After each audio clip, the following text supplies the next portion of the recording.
ఎన్ని రకాల నిధులు ఉంటాయి, కేంద్రం నుంచి ఎన్ని రకాల నిధులు వస్తాయి, రాష్ట్రం నుంచి ఎన్ని రకాల నిధులు ఉంటాయి, కలెక్టర్లు మంత్రులు అధికారులతో ఎన్ని రకాల నిధులు ఉంటాయి, పూర్తిగా అధ్యయనం చేసి పరిశోధన చేసి డాక్టరేట్ పొందిన వ్యక్తిగా చంద్రగిరి శాసనసభ్యుడిగా గెలిచిన తర్వాత జగనన్న ముఖ్యమంత్రి అయిన తర్వాత అన్ని విభాగాల నుంచి అన్ని డిపార్ట్మెంట్ నుంచి వచ్చే నిధులను ముఖ్యమంత్రి గారి దగ్గర నుంచి వచ్చే నిధులను అనేక రకాల నిధులు తీసుకొచ్చి మీరంతా ఆశ్చర్యపోయేలా మీరంతా ఆశ్చర్యపోతారు. ఒక్క అసెంబ్లీలో ఒక శాసనసభ ఒక్క నియోజకవర్గంలో 972 కోట్ల రూపాయలతో 5096 పనులు పూర్తి చేసి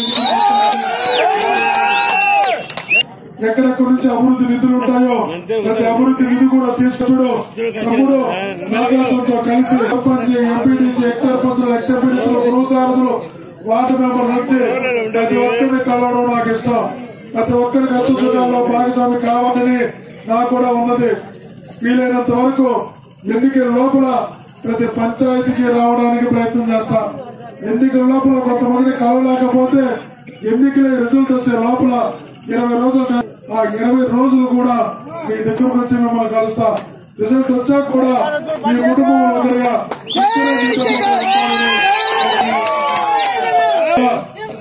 స్థానిక సంస్థల ఎన్నికలు కావు. అక్కడ మీరు గుర్తుపెట్టుకోండి, మీరందరూ ప్రాణంగా చూసేటటువంటి మన నాయకుడు జగనన్న ముఖ్యమంత్రిని చేయడానికి జరుగుతున్న ఎన్నికలను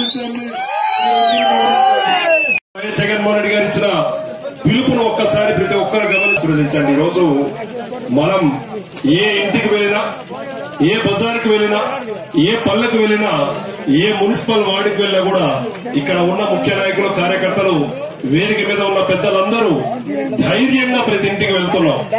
ఆ ధైర్యం మన ముఖ్యమంత్రి వైఎస్ జగన్మోహన్ రెడ్డి గారు 5 సంవత్సరాలు కులమతాలకు అతీతంగా, వర్గాలకు అతీతంగా, రాజకీయాలకు అతీతంగా, పార్టీలకు అతీతంగా మన ముఖ్యమంత్రి గారు సేవ చేశారు. ఆయన ప్రతి కుటుంబాన్ని అక్కడ చేర్చుకున్నారు. ప్రతి కుటుంబానికి అన్ని విధాలుగా దగ్గర ఉండి సహాయం చేస్తూ ముందుకు వెళ్తా ఉన్నారు. సంక్షేమం గాని, పాలన గాని, అభివృద్ధి గాని, విద్య పట్ల గాని, వైద్యం పట్ల గాని ఆయన చూపించిన చొరవ ఏదైతే ఉందో దేశంలో ఈ రోజు ఆదర్శంగా నుంచి ముందుకు వెళ్తా ఉన్నాం. రైతులందరూ ఇక్కడ ఉన్నారు. రైతులందరూ వెలుగొండ ప్రాజెక్టు పూర్తి గాని, రైతు భరోసా కేంద్రాలు, ఇన్పుట్ సబ్సిడీ మరియు ఇన్సూరెన్స్ అన్ని విధాలుగా 9 గంటల ఉచిత కరెంట్ ఏదైతే ఉందో ప్రతి రైతు గమనిస్తా ఉన్నాడు. ఎటువంటి ఇబ్బంది లేకుండా ఈ 5 సంవత్సరాలు అన్ని విధాలుగా రైతు పక్షపాతి ప్రభుత్వంగా మనం ముందుకు వెళ్తా ఉన్నాం. 70-80% సంక్షేమ పథకాలన్నీ మహిళల పేర్ల మీదే ఉన్నాయి. మహిళా పక్షపాతి ప్రభుత్వంగా కూడా ముందుకు వెళ్తా ఉన్నాం. మరొకసారి ఈ 5 సంవత్సరాలు మనం చేసిన సేవ, మరొకసారి గిద్దలూరు నియోజకవర్గం ప్రత్యేకంగా మనం చూడాల్సింది పులివెందుల నియోజకవర్గంతో పోటీ పడి 2019 ఎలక్షన్లో 82,000 మెజారిటీ తీసుకొచ్చిన ఘనత గిద్దలూరు నియోజకవర్గానికి. ప్రజలైనటువంటి మంచి ఆలోచన విధానం ఉన్నటువంటి వ్యక్తి.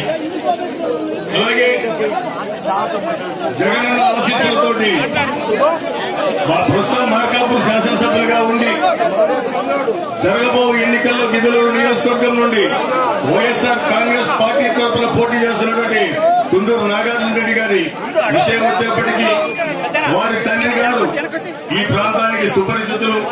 గత 50 సంవత్సరాలుగా రాజకీయాల్లో ఉన్నారు. అలాగే ఉడుమల శ్రీనివాసరెడ్డి గారు మాజీ శాసనసభ్యులు ఖమ్మం, వారికి అల్లుడు శాసనసభ్యుడిగా ఉన్నాడు. మంచి రాజకీయ నేపథ్యం ఉన్నటువంటి వ్యక్తి. అలాగే విదేశాల్లో చదువుకుని వచ్చేటటువంటి వ్యక్తి. అందుబాటులో ఉండేటువంటి మంచి వ్యక్తులే మన ప్రాంతానికి వచ్చినందుకు మనందరం కూడా చాలా సంతోషపడాలా అని చెప్పేసి విజ్ఞప్తి చేస్తా ఉన్నా. మరిన్ని వీడియోస్ కోసం ఛానల్ ని సబ్స్క్రైబ్ చేయండి. లేటెస్ట్ అప్డేట్స్ కోసం వాట్సాప్ ఛానల్ ని ఫాలో చేయండి. అండ్ లింక్ డిస్క్రిప్షన్ లో ఉంది.